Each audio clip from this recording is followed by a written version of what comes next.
Let us hunt some orc.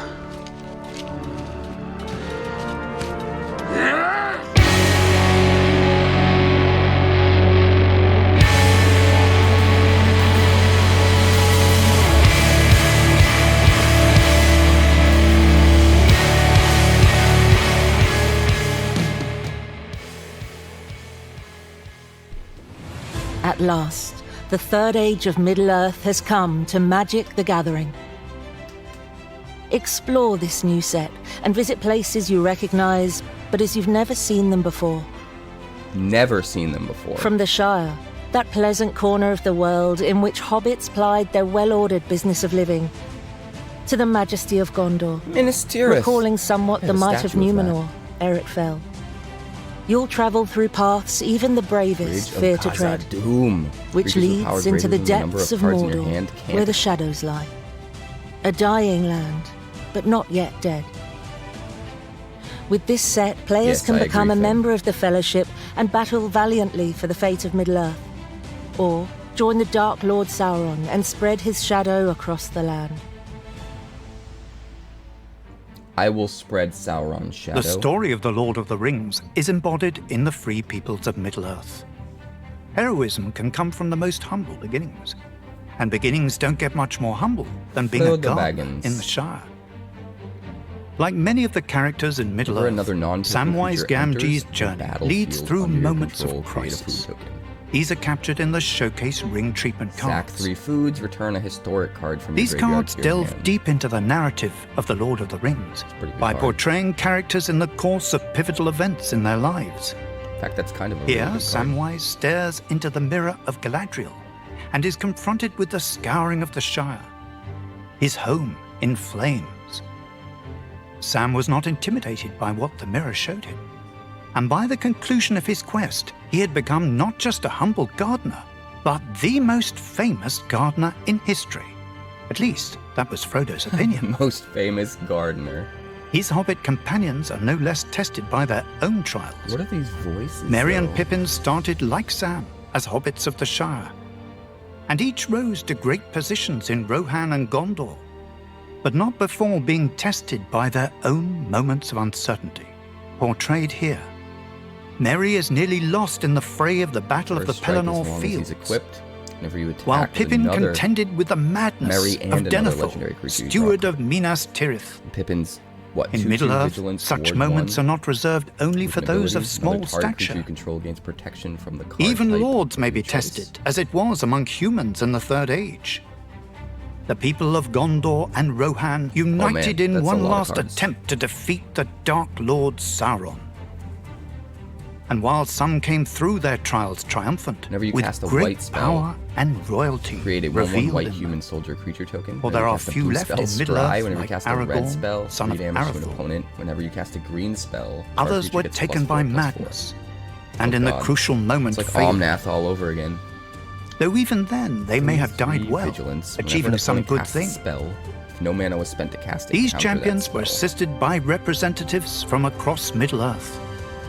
Dwarves, indestructible as long as 2 or more creatures died under your control. Elves, motivated by memory of the Last Alliance or loyalty to the Lord of the White Tree. And even wizards, subtle and quick to anger, 4/5 flash, who were and they troubled cast about legendary the spells and future artifact of spells, Middle-earth. though they had flash, a legendary permanent or But an the free artifact entering peoples or of leaving the Middle-earth battlefield would not have constituted the ability united of as they obtaining did control if of they their had not ability been for drawn additional together power. to confront the Dark Lord and his armies. Sauron attempts to set the plot of The Lord of the Rings in motion by crafting the One Ring. Before the plot is actually begun, where Isildur cuts it from Sauron's hand and takes it for his own. He is depicted here, still sporting his missing fingers. Sauron also faces his own trial. A mass orcs one? The Dark Lord was not so alone in weird. his quest to dominate all of Middle-earth. He was joined by dark creatures.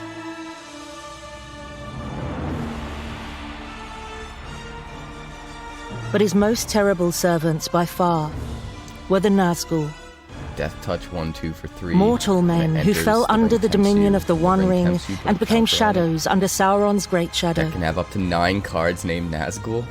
Sick. And of course, The king of Angmar long ago, sorcerer, ringwraith, lord of Nazgul, a spear of terror in the hand of Sauron, the Witch King himself. As the War of the Ring unfolds between these two implacable factions, great commanders arise on both sides. That card is nutty. The commanders in this set each come packaged with a deck geared to their particular abilities. First up, we have Eowyn, Shield Maiden, strong and stern as steel, the daughter of kings. With her riders of Rohan, Eowyn strikes quickly and powerfully at the enemy. This deck combines the heroes of Gondor and Rohan into a force capable of overpowering any opponent with sheer force of numbers. It's a bummer that she's commander only. Eorlingas. Tolkien says of the hobbits that growing food and eating it occupied most of their time. This is probably unfair to say of Frodo, who, after all, adventured out into the wide world and devoted at least some of his time to destroying the One Ring. Still, it's fitting that the deck he leads is themed around food and fellowship. This deck employs the partner mechanic, using two commanders at once, because, as Gandalf says, only a small part is played in great deeds by any single hero. And so, just as in the books, Frodo and Sam work together to achieve great things. Sam provides food tokens to nourish Frodo, while Frodo's time as ring-bearer grants him the advantage. Galadriel, Elven Queen, leads her Elven Council deck using a combination of elves and wizards. It was she who first summoned the White Council that drove Sauron out of Mirkwood, and this deck has that same power and more. Commander format relies on diplomacy, which Galadriel, Elven Queen, takes advantage of. Like any good council, this deck relies on the votes of other players. Luckily, whichever way the vote goes, Galadriel benefits. Sauron, Lord of the Rings, leads his hosts of Mordor deck by bringing his creatures back from the graveyard. Sauron was, after all, once known whenever a as the commander an Necromancer. opponent controls dies, the ring tempts The hosts of Mordor always claw their way back from defeat. The Dark Lord himself was diminished, but not destroyed by the loss of the One Ring, You have a and commander his that costs that armies much, you're will never gonna be rise able to play again. it. When bringing Middle-earth into Magic the Gathering, the goal was always to make the gameplay fun and evocative of the story of the Lord of the Rings. When it came time to allow people to play as hobbits, it seemed only right that they would incorporate food in some way. Samwise Gamgee, whose chief treasure is his cooking gear, can create food tokens. Use them to restore life or have Sam's unique talent bring a bit of history back to the here and now. Of the but beware, they're using. hobbits aren't the only creatures in Middle-earth with a love of Old-time food. storytellers. The advantage of Mordor is in its sheer number of servants. A mass almost is a prefer, returning like, the mechanic, corny but with a Middle-earth twist. The mechanic now allows you to summon and Presentations. strengthen an army of fearsome orcs.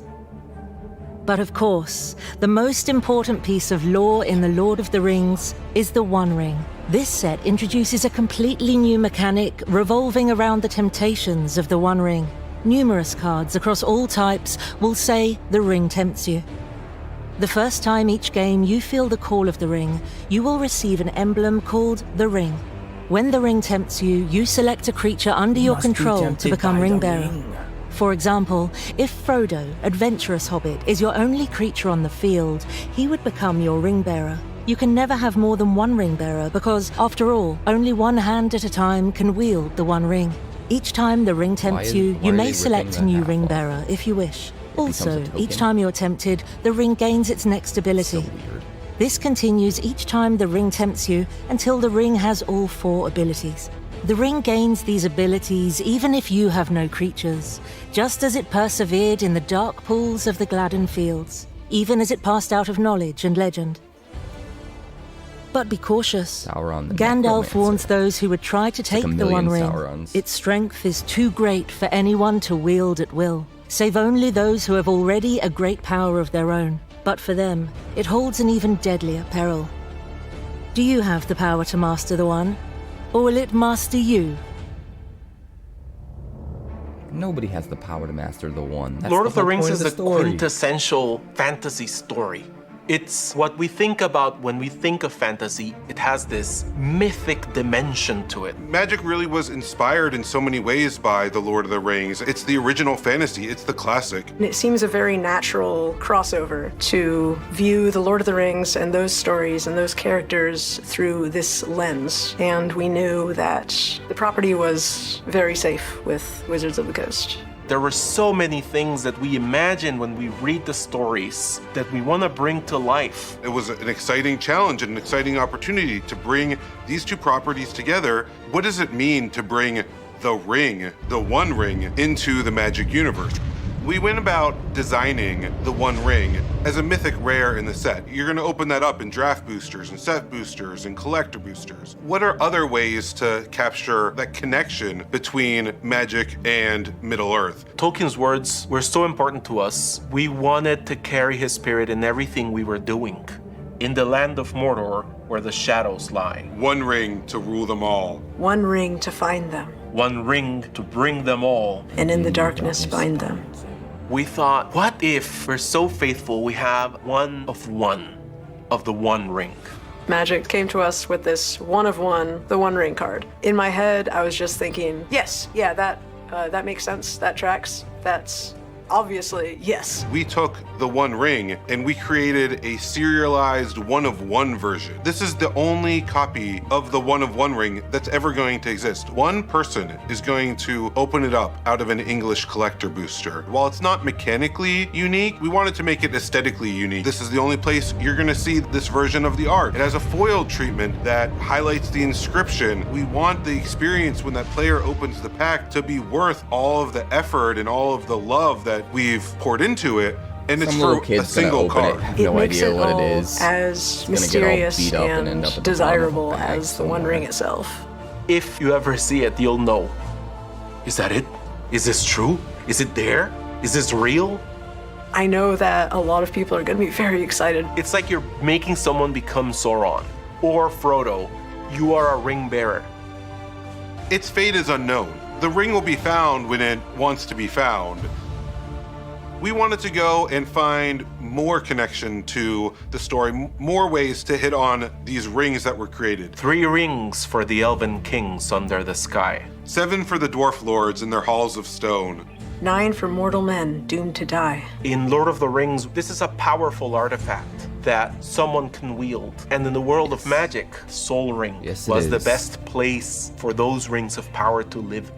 Sol Ring as a magic card, it's the most played card in Commander. It's incredibly powerful. It really offered a fun way to do a collectible version of Sol Rings in a non-foil version. And then also in a serialized double rainbow. I know they're gonna be beloved. I'm excited about seeing how fans react to the vision that we brought. Everyone has just poured a lot of passion into this project. It was just absolutely palpable how much they appreciated these stories. And so we're all excited about the one of one, the One Ring card. But there's also so much in store that fans are going to be excited for. And I'm excited for them to see it. I would like to see it. Emboldened in the pages of this story are moments that remain suspended in time. There are colorful moments, filled with laughter and song, and a glittering, youthful bliss. I remember collecting comic book cards Memories when I was of a birthday kid party glow beneath the light of a dazzling display of fireworks. A spectacle of magic orchestrated by a very old friend. Other moments, far more grim, lend burden to memory. Recalling them brings forth an acrid taste of ash and a burning wind against the cheek. Here, amidst the volcanic fires of the mountain, seconds became an eternity as friendship bent to the will of dark power.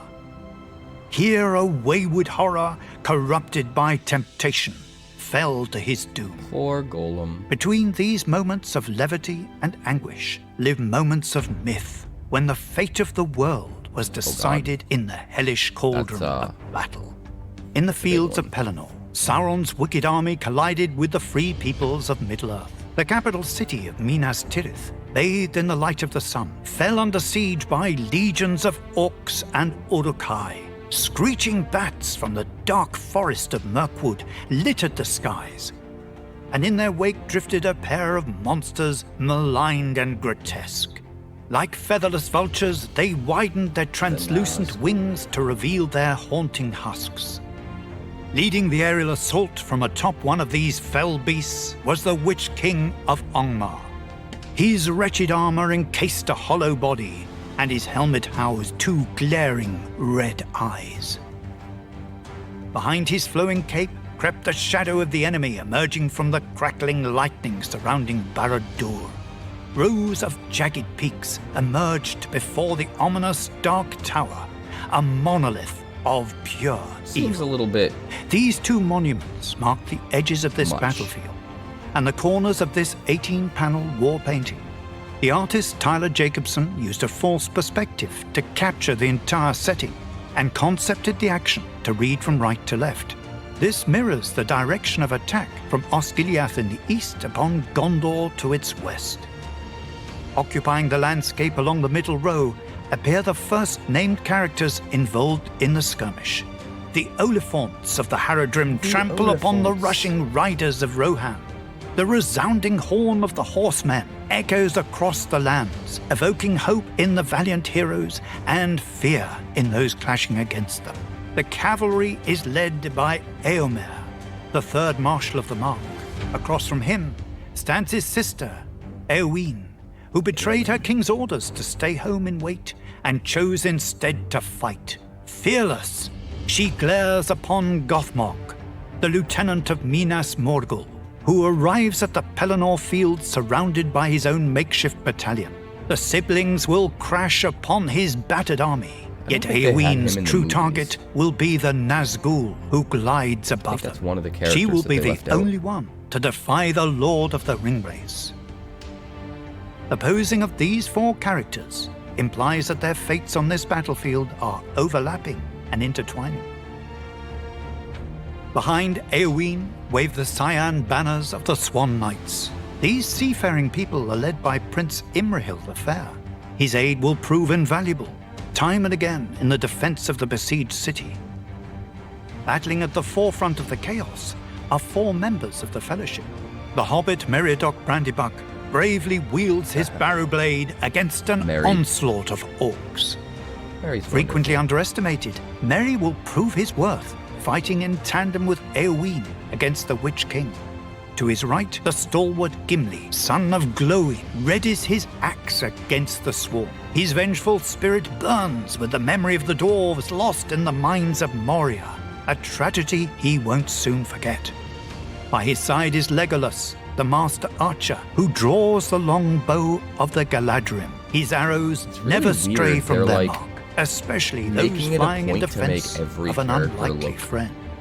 Finally, at the very front and center of the composition, there stands Aragorn, the destined king of Gondor. I get that it's based on in the his books hand and not burns the movies. Andúril, the flame of the west, There are some the light of discrepancies. which anchors the But it seems like entire they're painting trying and offers a valorous too symbol hard of to, hope like, to literally those fighting alongside him.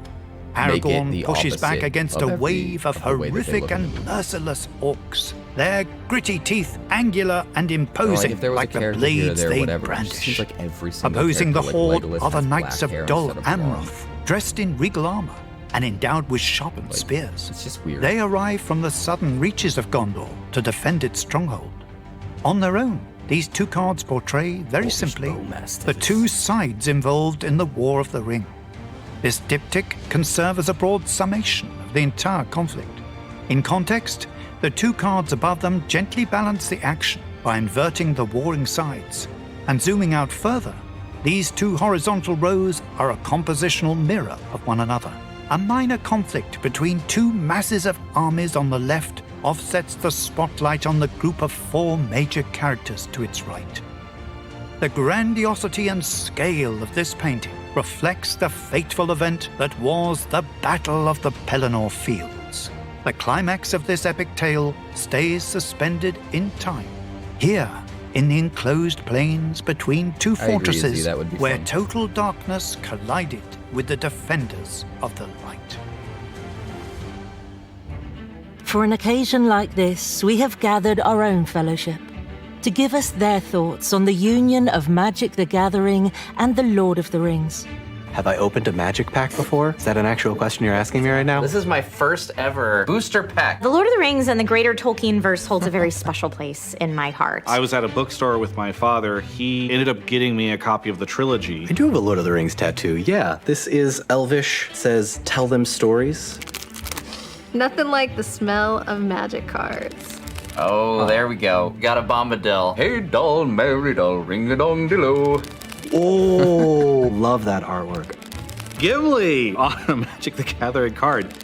No living man am I. She's not a man, she's a woman. I've seen this a million times in my head reading the book. Yeah, I'm just blown away by the artwork. The flavor text at the bottom feels like it was ripped directly from the book. It is so perfect to see the two united. Characters that I love and that I grew up with. I get to play Lord of the Rings on my magic cards. It feels like a match made in nerd heaven. It is a match made in nerd heaven. I'm excited, I'll play it.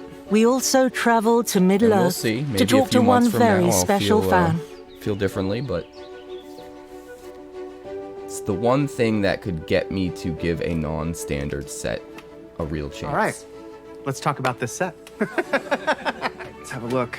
It's tough to be a hobbit with a ring, man. Gimli, Aragorn, Arwen, Shelob, Rosie Cotton, Galadriel. Seeing all these characters, they really mean something to me. Oh, it's Pippin! And Mary! Wait, this is awesome! Two very important friends. So anytime wholesome. you get to see these characters realized in a new and fresh way is always really exciting. Ah, the One Ring. What is it really that good in the allows shows. Frodo to withstand Yellow the power Jackets. of the ring? He is Been just watching a that. hobbit that says, I'll take the ring. They were just pure of heart, which I think makes Frodo more capable and less susceptible. Yeah. Actually, hang on, we need the card back. Huh? Well, I gave it back. Oh. Oh, here it is, in my pocket. Isn't that odd now? Okay. I love it. I do find it odd, though, that they're trying to make the artwork work. Is it? The furthest away from the movie as they can, but then they're using Elijah Wood to come in and promote it. As a wise Seems a wizard little once said, weird. all we have to decide is what to do with the time that is given us. This summer, join the Fellowship. In-store pre-release, I June will. 16th to 22nd. You got me. Play on Arena, June 20th. Available everywhere, June 23rd. And if you wish to attend a party of special magnificence, there will be in-person events held at local game stores on July 7th to 9th. July 7th to 9th. Pre-order today. Give us your monies. I'm really excited to play this tabletop casually with friends. Just break out a booster box, maybe do a draft or a sealed or something, and I'm excited to draft it on Arena and just kind of get immersed in the Lord of the Rings. But I'm not really excited at the prospect of trying to move into any sort of constructed environment with these cards, or to look at them in the same light as I would normally look at them as like a competitive, like what I would do with them competitively. That just doesn't interest me. I look at it almost like it's a separate game. I'm excited to just play these as if it's its own separate cut-off game that doesn't interact with the rest of Magic. So we've got the Aragorn pack bundle. 50 Lord of the Rings Tales of Middle-earth packs. 5 golden packs. Someone ends up getting the Patreon producer tier over on the Patreon. I'll have to buy this. Otherwise, I don't think I'll bother. The sleeves actually look pretty cool, though. I mean, it doesn't look like Aragorn, but the borders are really awesome. That sleeve's pretty rad. Looks very similar to Lightning Bolt. 2 player draft tokens, 1 sealed token, and 5 play-in points. And the burst lightning sleeve. Gandalf Pass bundle. Includes set mastery pass, 1 Gandalf the White card, and the Gandalf the White card style. As well as the sleeve you'll get immediately. It is a kind of cool sleeve. I wouldn't actually use it though. It's very hard to get me to actually use a new sleeve. I prefer sleeves that are very subtle in their design. Not super huge and flashy, but at the same time, something about them that's really cool looking. You know, while still being super subtle, which is why I use my Damnation. Is it really not going to tell me the card text of Gandalf? Like, this, out of all of them, this is probably the sleeve I'd be most likely to use, and this one is still even a little bit more than I would normally gravitate towards. But what does the One Ring bundle include? The One Ring pet and the Sauron sleeve. That's it. You get that as a pet. Oh my god. Thanks so much for checking out my channel. We're working hard to get to 2,000 subscribers now because we blew right past 1,000. So make sure you like and subscribe. Also, if you'd like more magic deck picks, that's somewhere over there. And if you'd like to see what else the channel's been up to lately, that's somewhere over there. Also, subscribe, circle below, do all the things.